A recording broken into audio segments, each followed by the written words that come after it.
Assalomu alaykum aziz dindoshlar, kirib kelayotgan Ashura kuningiz muborak bo'lsin.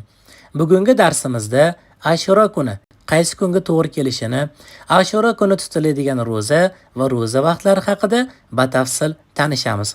Videoni boshlashdan oldin videoga like bosib qo'yishni hamda yaqinlaringizga ulashishni unutmang. Nabiy sallallohu alayhi va sallam Ashura kunining rozasi o'tgan yilgi gunohlarga kafforat bo'lishini umid qilaman dedilar. Muslim, Abu Dovud, Termiziy, Ibn Moja va Ahmad rivoyati. Xudo xohlasa, Ashura kuni 2026-yilning 25-iyul sanasiga to'g'ri kelmoqda. Biz 3 kun roza tutishimiz kerak bo'ladi. Ashura kunidan bir kun oldin, Ashura kuni va Ashura kunidan bir kun keyin. Ekrandagi rasmda vaqtlari umumiy holatda keltirildi.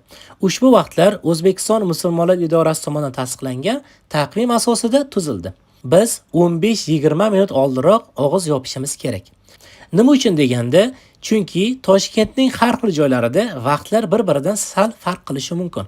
Shuning uchun ehtiyotni inobatga olgan holatda sal oldinroq og'iz yopish tavsiya etiladi. Og'iz ochayotganda ham haqiqatan shom namozi bo'ldimi, yoningizda masjid bo'ladigan bo'lsa, masjid azoni eshitildimi, shularni e'tiborga olgan holatda og'iz ochishingizni ham tavsiya qilamiz. Endi og'iz yopish duosi haqida gaplashamiz. Og'iz yopish duosi qanday bo'ladi? Og'iz yopish duosi Alloh roziligi uchun nafl rozasini tutishni niyat qildim desangiz, shuni o'zi kifoya qiladi. Buni maxsus duosi yo'q. Masalan, Ramazon rozasida biz arabcha duo o'qiymiz, lekin buni maxsus duosi bo'lmaganligi uchun ushbu duoni o'qisak bo'ladi. Og'iz ochishda esa o'zingizning qalbingizdagi ezgu niyatlar bilan og'iz ochasiz. Aytib o'tganimizdek, chunki buni maxsus duolari yo'q. Ushbu jadvaldagi vaqtlar Toshkent vaqti bo'yicha edi. Endi Toshkentdan boshqa viloyatlardagi vaqtlar farqini ko'rib o'tamiz.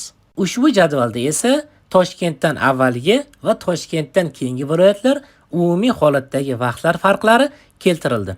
Eslatib o'tamiz, vaqtlar farqlarini hisoblayotganda ehtiyot bo'lishingizni, og'iz yopayotganda vaqinroq, sal 5-10 minut oldinroq og'iz yopishingizni, og'iz ochayotganda ham haqiqatan shom namozi bo'ldimi, yoningizda masjid bo'ladigan bo'lsa, masjiddan yana ham aniqroq vaqtini so'rab olishingizni biz tavsiya qilar edik.